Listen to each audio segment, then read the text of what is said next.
I'm Theresa and I'm the creative director at Temple Gates Games. We are working on VR games. Right now we're working on games for the Gear VR, that's Oculus and Samsung. So Bazaar is a game that we made for the Oculus VR Jam, and this is a flying carpet game where you're traveling through this open aqueduct system and you are flying along. It's a procedurally generated labyrinth and you're solving puzzles and dealing with traps and defeating enemies as you go. After Bazaar ended up winning the Oculus, or being a winner in the Oculus VR Jam, we had the validation that we needed to decide that this is worth our time. It's something that we want to continue on and pursue. We had tons of fun working in VR. And now we're just really excited to roll out more features and use a lot of the feedback we've gotten from lots of playtests to sort of push in the directions that we see are really fun for the players. I think that we had a lot of lofty ideas. Some fun things that we did included putting the UI in the constellations, all of the inventory, minimap, all of the UI was in the stars. And while that's kind of cool academically and is beautiful in the game, it's not something that's necessarily intuitive. We did that because the sky represented this totally new area, this real estate that I could never take advantage of in a game before, but it becomes a bit of a strain on the player. So we did things like revise the UI, we put it on the carpet rather than in the sky, and it's a little bit more intuitive. We noticed that there was a really fun moment where people have an object in the game and they'll use it. So for example, you grab a shield and you hold it in front of you, you gaze and you look at the snake when it's gonna bite you, and the shield blocks, and that's a really fun, tangible feeling. So we try to incorporate a lot more of that item interaction in the game. We ended up using gaze as our primary input for the game because it was just simple and elegant and gave us a bit of a challenge. But it's also really helpful because it keeps us platform agnostic. If we want to release on different headsets, we'll be able to do that more easily without having tied ourselves to any particular input system. We've been working on Bazaar, but we have a couple other projects in the pipeline. We have a multiplayer game that is a jousting game, and it's really fun, sort of Day of the Dead themed, where you have a skeleton horse and you're a skeleton and you're riding along jousting, and there's a fun physicsy thing when you joust at your opponent. If you hit them right, all their bones will fly around and you'll get points based on the bones bouncing and hitting the audience. It's just a big, fun, explosive moment.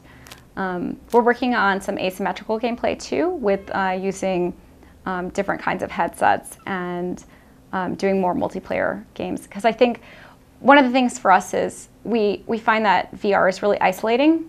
One of the ways you can kind of have that connection with other people and have that magic is by bringing other players into the game. So we want to push in that direction a lot.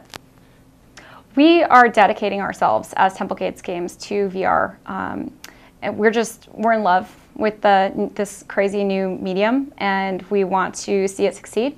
And we want to push. And one of the reasons we're developing a few games is because I don't think it's been proven out how to make a really long experience in VR. The hardware is being pushed along and iterated on. The software is being pushed along and iterated on. And we're kind of all, the whole community who's involved in this movement is pushing forwards. But having a few games out there will help us because we can start gleaning information, what's successful, what's not. We're not putting all of our eggs in one basket. And because the gameplay experiences are kind of short, we prefer to have a few different things that will just give us opportunities to get more information from the players. There isn't a consumer market out there quite yet. I mean, this is all very new, and most of the people who have headsets are developers themselves. So I think it's a pretty risky proposition, and we're all taking that risk, but we're trying to find ways to mitigate the risks by diversifying just a little bit. I think there will be some amount of segregation. I think the real thing is going to be who makes it the easiest for developers to produce and distribute content and make money. I think we've just seen that with so many different platforms in the past. The person who wins is the person who makes it easy for there to be a bloom of creative stuff that's available to players that attracts the developers. And right now with the Oculus VR Jam, they've done a great job in attracting developers by putting $1 million up in contest money.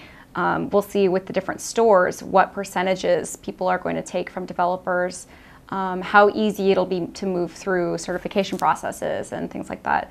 I don't think it's clear yet. So many people are betting on different horses in this race, and what we're trying to do is bet on all of them and just see where it goes and respond accordingly with the products that we make. I think having a previous history with a publisher, with a store, a lot of people who are making VR games right now have been developers in the past and have those channels of communication established. So I think that is going to be something that people will rely on quite a bit, and will make it easier for people to be getting content out there to the players.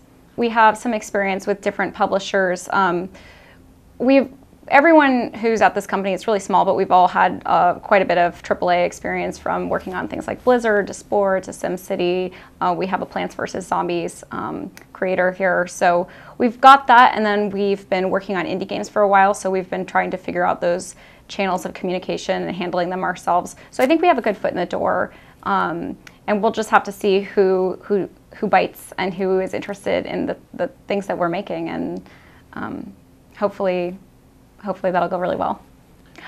We plan to be on the first to market. We can be pretty aggressive with our development. The team here is just stupidly passionate about making games, and I think all of us are happy to work until 2 in the morning on a regular basis. And that's why we have our own company. We all worked in AAA before, and we all just have a huge passion for this, and we thought, why not just do this for ourselves? One of the reasons we were successful in the Oculus VR Jam is because we really play to deadlines and play to stresses, and that really motivates us. And we want to show off, and we want to show what we can do under this tight pressure. So having these release dates coming up for the different headsets is only going to fuel our fires and make us that much more willing to get something out right in time.